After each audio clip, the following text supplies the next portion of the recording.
Salut tout le monde, c'est Jérémy. Alors, récemment, je vous ai parlé du Poco F3, un téléphone qui avait un très bon rapport qualité-prix, surtout sur la partie puissance. Aujourd'hui, on va parler du Poco M3 Pro, un téléphone qui est plus abordable.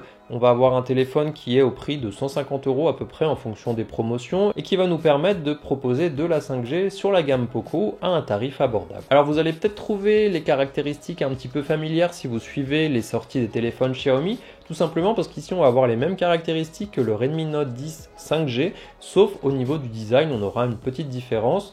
Donc voilà, mon test sera à peu près la même que ce que j'avais dit sur le Redmi Note 10 5G, tout simplement parce que c'est les mêmes téléphones, sauf qu'il a été rebadgé Poco dans celui-ci. Au niveau de la boîte, on va avoir de la documentation, des stickers Poco, une coque en plastique, un chargeur 20 watts, du classique pour la marque, mais c'est toujours agréable d'avoir une coque de protection, même sur leurs modèles les moins chers. Niveau design, on a un téléphone avec une épaisseur de 8,92 mm pour un poids de 190 grammes. On va avoir le capteur d'empreinte digitale sur le côté intégré dans le bouton Power, les boutons volume du même côté. Sur le côté gauche, le tiroir Dual SIM 5G. Sur le dessous, le port USB-C, un haut-parleur.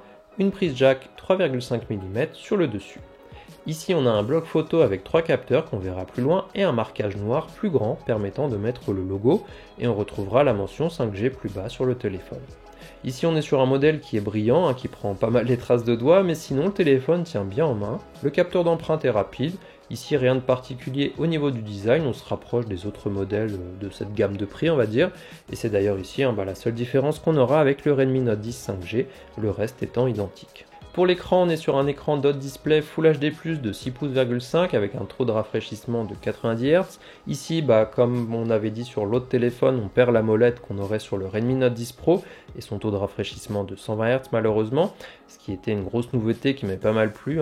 Ici, on repasse donc sur du LCD avec un taux de rafraîchissement de 90 Hz quand même, mais on n'aura pas du tout la même expérience. Pour la partie puissance, on va avoir un Mediatek 700 avec 4 Go de RAM et 64 Go de stockage ou 6 Go de RAM et 128 Go de stockage. Ici, on sera sur de la LPDDR4X et un stockage en UFS 2.2. Au niveau des benchmarks, sur Antutu, on va avoir un score de 327 783. Et sur PC Mark, on aura un score de 8909. Alors ici, on est sur un téléphone avec un processeur qui nous permet d'avoir de la 5G. Il reste rapide en utilisation classique, j'ai pas rencontré de ralentissement particulier. Après, on pourra pas forcément jouer à des jeux très évolués. On peut jouer forcément à des jeux comme Call of Duty qui consomment pas beaucoup. Mais c'est vrai qu'ici, ça sera pas forcément un téléphone pour le gaming. Au niveau audio, on garde un port jack, donc ça c'est plutôt positif si on utilise toujours des casques ou des écouteurs filaires. Par contre, on n'aura pas de stéréo, donc ça c'est toujours dommage que certains des modèles Xiaomi, peut-être même proposés moins cher, proposent de la stéréo. C'est toujours un plus d'avoir ces deux haut-parleurs pour avoir un petit peu un côté immersif. Côté premium au téléphone, on voit pas de grosse différence en mettant le Mi 11 Ultra à côté, mis à part le capteur bien entendu, mais je parle surtout du revêtement et de la sensation. Pour l'autonomie, on a une batterie de 5000 mAh avec une charge rapide de 18 watts. Donc pour la recharge, il m'a fallu 1h15 environ pour le recharger complètement.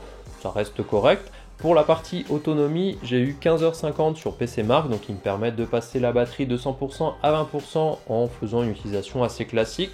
Donc là, on est clairement sur un téléphone qu'on pourra garder 2 jours sans problème, je pense.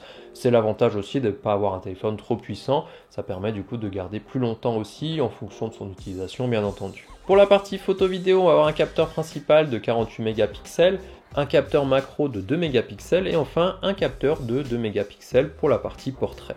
On pourra filmer jusqu'en Full HD 30 fps sur ce modèle. Alors ici, le souci sur ce téléphone, c'est qu'on n'a pas de capteur ultra grand angle. On a du coup le capteur principal et ces deux capteurs supplémentaires macro et portrait. Effectivement, comme je le dis souvent, je préférais avoir plutôt pas du tout de capteur portrait et macro, surtout à 2 mégapixels, et plutôt avoir un ultra grand angle dans ce cas-là, ou un zoom par exemple. Donc ici, c'est un petit peu l'inconvénient, c'est qu'on est comme si on avait un seul capteur utilisable. Après, le capteur, quand il y a des bonnes conditions de luminosité, ça fonctionne bien, ça permet de faire des photos de vacances, tout ça. Maintenant, on n'est pas sur un téléphone non plus haut de gamme, donc on est sur un téléphone qui coûte, comme je vous le disais, en fonction des versions, on va le trouver dans les 150 €, donc on ne peut pas non plus attendre d'avoir des choses incroyables. Le capteur principal suffira pour faire des photos de vacances, ce genre de choses, je vous montre des exemples en même temps. Et puis voilà, donc c'est malheureusement dommage de ne pas avoir l'ultra grand angle qui permettrait d'avoir un capteur supplémentaire qui peut servir en fonction des cas. Voilà un exemple de ce que donne la qualité du capteur selfie. Voici maintenant la même chose cette fois avec le capteur principal du téléphone et ici on pourra filmer jusqu'en Full HD 30 fps. Comme dit en intro, on va trouver cette version 4 plus 64 Go à 159 € sur le site Poco au lieu de 189 et on trouve la version 6 plus 128 à 189 €. En comparaison, le Redmi Note 10 5G est lui à 229 € et 269 € en fonction des versions. Alors ici, c'est les prix actuellement pratiqués sur les sites Xiaomi et Poco. Bien entendu, le prix va varier en fonction des promotions. Alors pour conclure, ici on a un téléphone, comme je vous le disais en introduction, qui reprend tout ce que le Redmi Note 10 5G faisait, mais en mettant le logo Poco dessus. Donc ça permet d'avoir de la 5G à un prix abordable parce que le Poco va coûter moins cher que le Redmi Note 10 5G. Donc bizarrement, il faut un téléphone moins cher avec les mêmes caractéristiques. Donc c'est intéressant pour le consommateur parce que ça permet de l'avoir encore moins cher. Donc dans tous les cas, si vous hésitez entre les deux, vu la différence de prix entre ces deux modèles, il faut tout de suite partir sur le Poco. Forcément, il est beaucoup plus intéressant d'un point de vue rapport qualité-prix.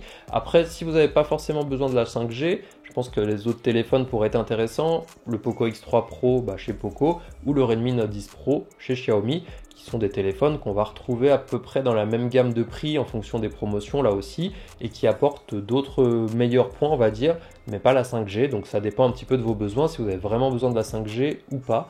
Donc je vous laisse aller voir aussi les vidéos que j'ai tournées pour ces autres téléphones si ça peut vous aider à vous décider. Voilà, donc comme je vous le disais, si vous aviez déjà vu ma vidéo sur le Redmi Note 10 5G, vous allez avoir à peu près la même chose. Logiquement, je vous ai dit la même chose entre ces deux vidéos. Donc j'espère que ça vous a plu quand même. Donc laissez-moi ça en commentaire et on se voit très bientôt.